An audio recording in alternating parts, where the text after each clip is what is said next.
Welcome into our Derby Day edition of the In the Money podcast for KeenelandSelect.com.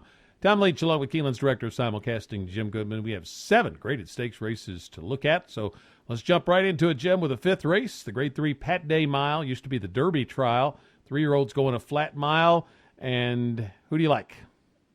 Well, I wanted to mention, too, I forgot to mention this yesterday when we talked, but Sir Churchill has started something called the Lucky 7. It's a 10-cent wager, and it's a jackpot wager. You got to have the only ticket, and it starts with this race, so it goes through 7 races. So this is the first of 7 graded stakes, and it starts the Lucky 7. I like competitive edge here. He's 3 for 3 at Lifetime. He's not done anything wrong. He ought to love the stretch out to a mile. His daddy won the Derby. Everything looks good for competitive edge at 6 to 5. Not much of a price. Lord Nelson was 5 behind Dortmund and San Felipe, and I saw a comment that was interesting in Lord Nelson's trouble line. It said resented kickback. I don't think I've ever seen that before, but in the last race at Aqueduct, apparently he pulled his head up when the dirt kick hit him in the face. He still finished half a length behind March, and I think he will move forward off that race. And then Gimme Dilute was the other horse that I thought had a shot in here. But competitive edge would be my top pick with Lord Nelson right below him, the 6 over the 5. Same here. Hoping maybe that folks see that bad trip for Lord Nelson and lean more heavily that way. But I like competitive edge too. I think he improved second off the layoff, and he's working lights out for Pletcher. So competitive edge for me with Lord Nelson and the 4 Hillbilly Royalty. 6th race, the Grade 2 American Turf, on the turf, obviously, at a mile and a 16th for 3-year-olds. I went with a horse that had a nice win at Keeneland, nonetheless, for Chris Block. I think this horse will be a little bit of a price because it's Chris Block versus the Ramsey connections and the Bill Mott trained horse in here, and nonetheless, really made a nice big improvement in his second turf start. And I like that Lascano keeps the mount on this horse, too. And then the value is the other component. So I'm going to use nonetheless to win and use them in exactas with the 1 Luck of the Kitten and the 6 A Lot, who I think I picked actually in the Transylvania and he ended up scratching. But nonetheless, number 7 for me in the American Turf. Jim? Yeah, I can see nonetheless being a price as well. I went with Conquest Typhoon here. I'm a big Mark Casse fan. He tried the Spiral on Polytrack. He had run at Golden Gate on synthetic and done well. He ran pretty well in the Spiral. Got beat by 2 1/4 lengths by Dubai Sky, who a lot of people were high on before the Derby. He got off the Derby trail with an injury. But Conquest Typhoon, if you go back to Breeders' Cup Juvenile Turf, he ran 2 1/4 behind Hootenanny and behind Luck of the Kitten. So I'm going to take a shot here. 5 to 1 on Mike Smith and Mark Cassie's pretty good price. Luck of the Kitten would be my second choice. The 1 horse, just lost to Transylvania after setting really solid fractions on soft turf. He might like the firm turf better that he's going to find at Churchill on Saturday. He did finish ahead of Conquest Typhoon in the Breeders' Cup Turf. I like a lot. That's not a bad joke, but I like a lot. Beat some good ones at Gulfstream that has a lot of upside. And my long shot here, I did have a long shot special here. If you look at a horse on the outside called Divisadero for Buff Bradley, the 11 hole, go back and look at those 2 races at Gulfstream, and he was wide both times. I saw the first race, and then the second race, I was down there for the tournament. He scratched out that day and came back and ran on March 7th, and he almost beat Ecomperi, a pretty good colt in the Palm Beach. So Divisadero is my long shot at 20 to 1. I think he's got a shot at hitting the board, but Conquest Typhoon is my top choice. 7th race is the Grade 1 Humana Distaff for fillies and mares at 7 furlongs. Got Judy the Beauty in here, Breeders' Cup champion from last year. How do you see it? In a very competitive day, I think she is a single. So this starts the late pick 5. I think it's a strong single. Ward waited for this spot, didn't run her at Keeneland, and she is a win machine with 9 wins and 18 lifetime starts, only 1 time out of the money. I think she's a very strong pick here with Mike Smith. The others, I like Dame Dorothy out of the Santa Margarita at Santa Anita, has a shot for Pletcher, the 3 horse, and then Sweet Reason. If there's going to be an upset here, I think it might be her. I think Judy the Beauty beat her at Santa Anita. She's been off since November 1st. If you go back to last year, she won the test at 7 furlongs at Saratoga. She's 2 for 3 in her lifetime at 7 furlongs, including another win in the spin away. So she won 2 grade 1s. So Sweet Reason would be my secondary choice. But I think Judy the Beauty fits well here, and I think she's going to run big. I'm going to try to beat her with Dame Dorothy, working lights out. And I like the turn back from a mile and an eighth and a grade 1 mile and an eighth to 7 furlongs. I always like that turn back angle. Castellano takes the ride, and I'm just drawn by the, you'll be a better price certainly than Judy the Beauty. And maybe Judy the Beauty is a year older, layoff, etc. I'm going to try to beat her with Dame Dorothy, but certainly I would use her with Judy the Beauty, with Sweet Reason, and with Thank You, Mary Lou as well. And probably in horizontal wagers, I'd limit it maybe to just Dame Dorothy and Judy the Beauty. Eighth race is the grade 2, Churchill Downs Distaff Turf Mile. Fillies and mares 4 and up at a mile on the turf. You got Coffee Click, the defending champion, in here. Got a well-matched group, Lady Lara, coming off a big win. I ended up taking Sandiva. The last race was her best, and now she goes the second start off a short layoff, so she may improve. Just kind of looks like maybe Pletcher's figured this one out, and I think you get a little bit of a price, and no standouts in here, so I want a little bit of a price in a race like this. So I'm going to try Sandiva, the 8, use her with Lady Lara, with Coffee Click. I would use her with Personal Diary as well, who I remember talking to Vicki Oliver at Keeneland, and this horse likes firm turf, and she didn't get it in a race at Keeneland. And then Waterhole, which is, I think, first time U.S. for Chad Brown. So you always got to respect that. But I'm going to try Sandiva, the 8. How about you? I'm right with you. I thought she was the best in the grade 2 Honey Fox. She lost to Lady Lara that day, but she had a rough start. So I thought she was the best horse there, and I think she takes a step forward off that. And, I don't think she's a single in pick 4s, and this does start the late pick 4, but I think she's a strong contender for the win. I would use Strike Charmer, the 9, who's 3 for 5 at Churchill, including the grade 3 Cardinal handicap. And I think Waterhole, if you could get 12-1 on a Chad Brown firster in North America, you better take it. Yeah. I saw him enough at Keeneland. He has got the magic touch right now. So you get Chad Brown, Gary Stevens. I can't imagine that you're going to get 11-1, but it is a very competitive field, so I would definitely put her in there. But Sandiva, the 8, over the 9 and the 11, Strike Charmer and Waterhole. Ninth race, the grade 2 Churchill Downs, 7 furlongs for the boys. And can you beat Bayern in his return to the races? Well, I guess if you're going to beat him, you could beat him today. You always look at a horse that's been off since the Breeders' Cup Classic, but I don't think you beat him. I do think that there is an outside chance if you're shopping for a little bit better price.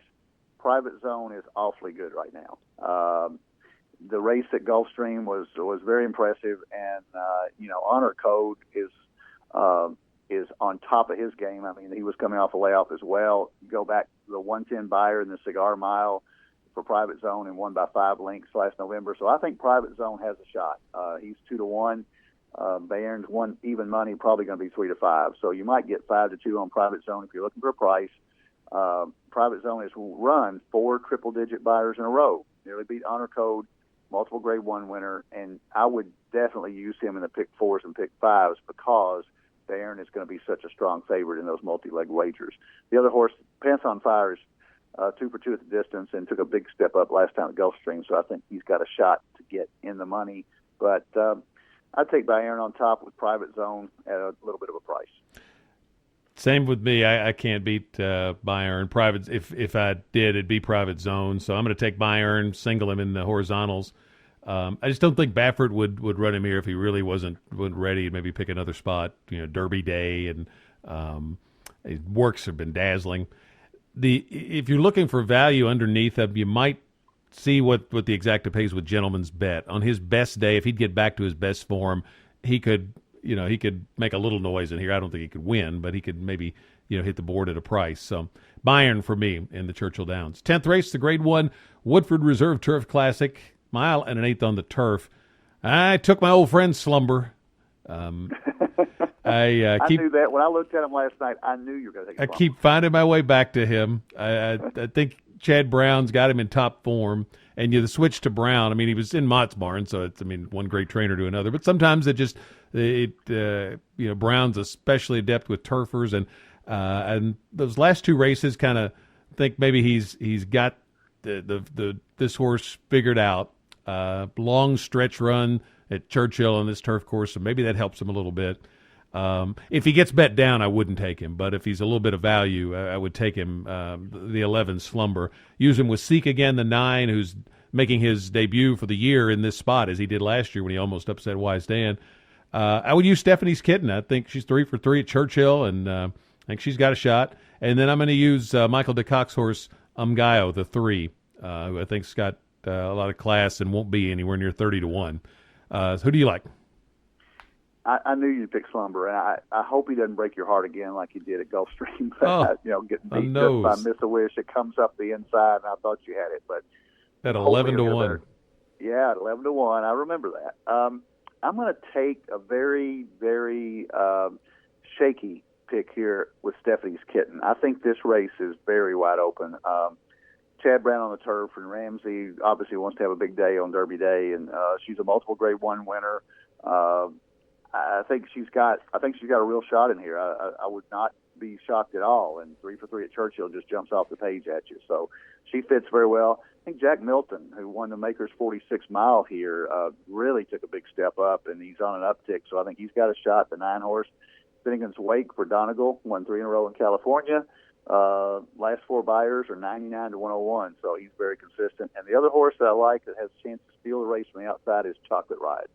Joe Talamo is probably going to go the lead. He's in the 10 hole, 12 to 1 morning line. Brad Cox seems to come up with good horses around Derby time, and his horses do well at Churchill. And I think Chocolate Ride's got a shot off those races at Fairgrounds. And there's not a whole lot of speed in here, so I think Talamo may get the lead here. All those horses you'd have to use in the pick 4. Take Stephanie's Kitten very barely on top, but I like all the other horses. I'd use Seek Again. And Coalport, the 6, in multi-leg wagers. Big race. Let's go to the 11th race, the Grade 1 Kentucky Derby. Who you got? Speaking of big race, there is a Derby coming up, isn't there? Yes. Well, we did a top 5 picks for the Keeneland Select website. And I'm going to give you my top 5, and I'm going to tell you how I'm going to bet the race. I love Dortmund. American Pharaoh may be a freak. Materiality, you can make a case for him coming off that he's the fastest horse. He's got the best buyer. He ran a great race in the Florida Derby. Frosted, I'm going to give you 6. Upstart would be my 5th one. Upstart coming out of the Florida Derby. But my pick is going to be Firing Line.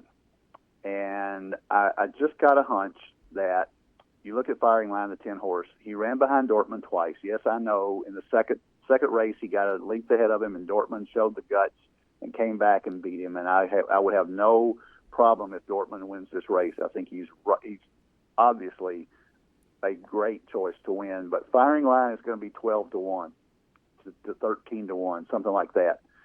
Gary Stevens. He ran the Sunland Derby, and everybody says he took a step back. He won by 14 lengths. He didn't have to run big there. He ran well on a track he was not familiar with.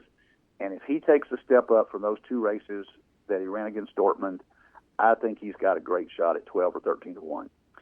I'm going to take Dortmund, the 8, second behind him. I would prefer him to American Pharaoh simply because he drew the 8 and American Pharaoh drew the 18. I don't think that's ideal. It's not the 1 hole, but it's pretty far out.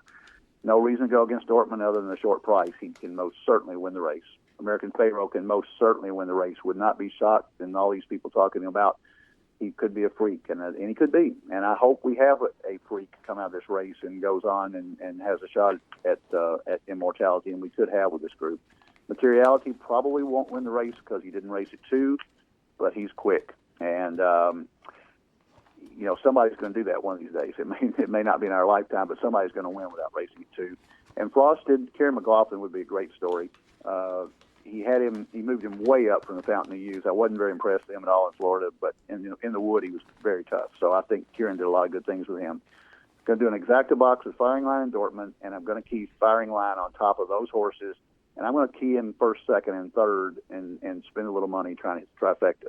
But that's where I stand on Derby. I'm taking a stand with Firing Line. Don't feel as good about it as I did with California Chrome last year, because it is an absolutely very, very deep Derby. I'm going with Upstart. I got on him after the Holy Bull in January. I loved his race that day, the way he just exploded away from the field. And I'm not going to get off now. There's 3 horses in the race that have run Beyer figures of 100 or better 3 times. The Baffert 2 and this horse, and he'll be 15-1 or better. And he also has what I would call a slingshot Beyer pattern that I love in a Derby prospect. And that is they're good at 2, but the first race out as a 3-year-old is better than anything they ran at 2. They regress off that, and they come back to a new best. And that could be in the Derby, or it could be in the final race before the Derby, and then generally they'll pair it up in the Derby. The last time I saw it was Victory Gallop that I can recall, and I loved him that day, and he came up a half length short. So I'm going with Upstart.